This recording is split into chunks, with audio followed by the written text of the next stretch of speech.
नमस्कार, मैं हूं आंचल सिंह।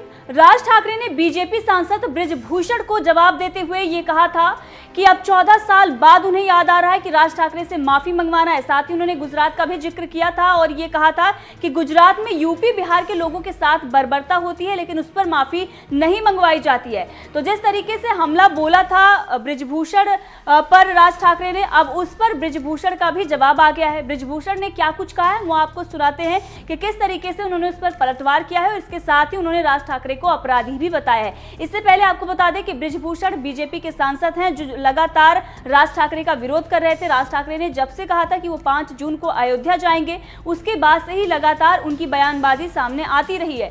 अब जब उनकी बयानबाजी पर पलटवार राज ठाकरे की तरफ से किया गया तो उस पर बृजभूषण ने एक बार फिर से मीडिया से बातचीत की है। सुनिए क्या कुछ उन्होंने इस मामले में कहा है। इस बारे में आप लोगों ने क्यों माफी नहीं मांगी? देखिए, सबसे पहले अपराधी इस तरीके का काम अगर किसी ने किया है तो उसका नाम है राज ठाकरे।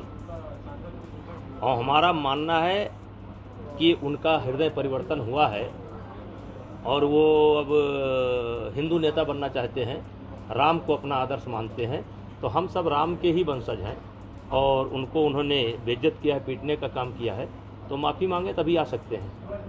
उन्होंने प्रधानमंत्री तो आपने सुना, बृजभूषण को बीजेपी के सांसद हैं कैसरगंज से, और ये धमकी दे रहे थे राज ठाकरे को। इनके जो समर्थक हैं वो भी ये कह रहे थे कि अगर राज ठाकरे अयोध्या आते हैं तो उन्हें सरयू में फेंक दिया जाएगा। तमाम तरह की धमकी, तमाम तरह की बयानबाजी चल रही थी और इसके चलते ही जब राज ठाकरे ने अपना जो दौरा था अयोध्या का स्थगित किया था तो उस पर भी सवाल खड़े हुए थे कि बृजभूषण से वो डर गए हैं। लेकिन राज ठाकरे ने इस पर यह साफ कर दिया था कि वो डरे नहीं हैं, बल्कि उनकी तबीयत खराब है। 1 जून को उनकी सर्जरी होनी है। इसके साथ ही उन्होंने कहा कि विपक्ष के द्वारा एक ट्रैप बनाया जा रहा था, उन्हें फंसाया जा रहा था, इसीलिए वो अयोध्या दौरे को स्थगित करना चाहते थे। जो लाखों उनके नेता कार्यकर्ता हैं उनको जेल में ना डाला जाए, इसीलिए उन्होंने ये निर्णय लिया था।